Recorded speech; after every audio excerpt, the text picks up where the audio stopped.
Switch off रखा है। 1-1.5 साल का बच्चा है तो माता पिता उसको वो अपने मस्ती में रहे इसलिए उसको फोन दे देते हैं और बहुत सारी नई बीमारियों का सृजन हो रहा है महाराज जी कि उनको इतनी लत लग जाती है कि उनको पता ही नहीं दुनिया उनकी एक अलग दुनिया बन जाती है फोन से एक वो उसी का संरचना करते रहते हैं अपने माइंड में और फिर बहुत आगे चल के हाँ, विनाश का कारण। छोटे छोटे बच्चे गलत मार्ग में चले जाते हैं। बिल्कुल ताकत में छोटे बच्चे बिना मोबाइल को वो एक आंख मोबाइल पे होगी वो एक ऐसे चल रहा है बस ऐसे करके। हाँ, तो सब चिंतन बिगड़ गया, सब बाहरी चिंतन आ गया, बाहरी चिंतन।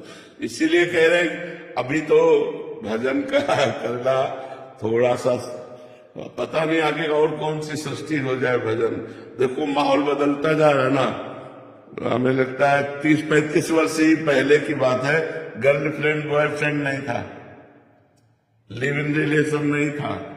देखो नई नई चीजें आ गई ना विषय सेवन के लिए।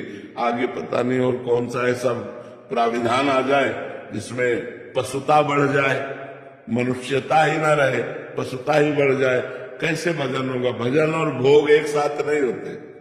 महाराज जी सिंगल फैमिली में थोड़ी परेशानियां आ जाती है, जैसे मिसेज है और फोन, बच्चे एक छोटी बच्ची है उसको दिखाने के लिए फोन देख मजबूरी पड़ जाती है, लेकिन मैं अपनी ड्यूटी पे चले जाता हूँ। लेकिन 35 साल पहले क्यों क्या था? बच्चे नहीं थे क्या? ज्वाइंट फैमिली हुआ कर नहीं भाई, ऐसा नहीं कि 35 साल सब ज्वाइंट फैमिली, लोग देश विदेश भी जाते थे, लोग कार्य भी कर, ऐसा थोड़ी कि 35 साल से ही कार्य का विकास हुआ है, ऐसा नहीं है।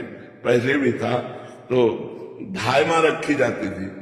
अगर आप बहुत बिजी हो, पति पत्नी दोनों नौकरी में हो, तो धायमा रखी जाती थी जो बच्चे की सेवा सुरक्षा व्यवस्था करती थी और अपनी अपनी ड्यूटी से आकर अपने परिवार का प्यार भरा जो व्यवहार है वो करके ऐसे चलते थे।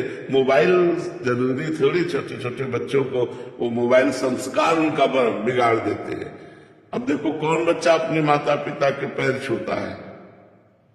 रोज सुबह उठकर धरती के पैर छूना, माता पिता के पैर छूना, भगवान का स्मरण करना, जो संस्कार हमें दिए गए थे बच्चेपन में वो आज भी है। भैया ने सिखाया था, माँ ने सिखाया था कि उठते कराग्रे वस्ते लक्ष्मी कर्म देश और पृथ्वी के पैर छूना और बड़ों के पैर छूना। तो अब जैसे सुबह उठते हैं तो ये सब करके भगवान का स्मरण करके बड़े बड़े भक्तों को नमस्कार करते हैं, बड़े जो भक्त याद आते हैं सबको नमस्कार करके हे भगवान हम आपकी शरण में, आज का दिन आपकी शरणागति से भरपूर जाए, कोई गलती न होने पावे, कोई दोष न होने, और ऐसी दिनचर्या।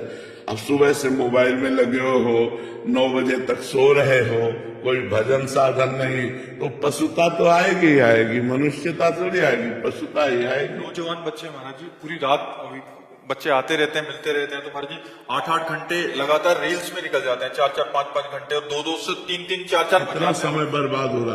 अब ये पढ़ पाएंगे? भाई हमें पढ़ने के लिए भी एकाग्रता चाहिए। जैसे एक तपस्वी की एकाग्रता, ऐसे एक वैज्ञानिक की एकाग्रता, जैसे एक ब्रह्मचारी की एकाग्रता, ऐसे एक विद्यार्थी की एकाग्रता। विद्यार्थी एक तपस्या में जीवन है, व्यसन रहित, व्यभिचार रहित, पवित्र चिंतन, पवित्र स्वभाव, तो विद्या अध्ययन में आगे उन्नति होती है। अब छोटे छोटे बच्चे हुक्का पीने लगे, बहन बेटी सिगरेट पीने लगी, नशा करने लगे, तो ये बहुत हानिकारक हो रहा है समाज में।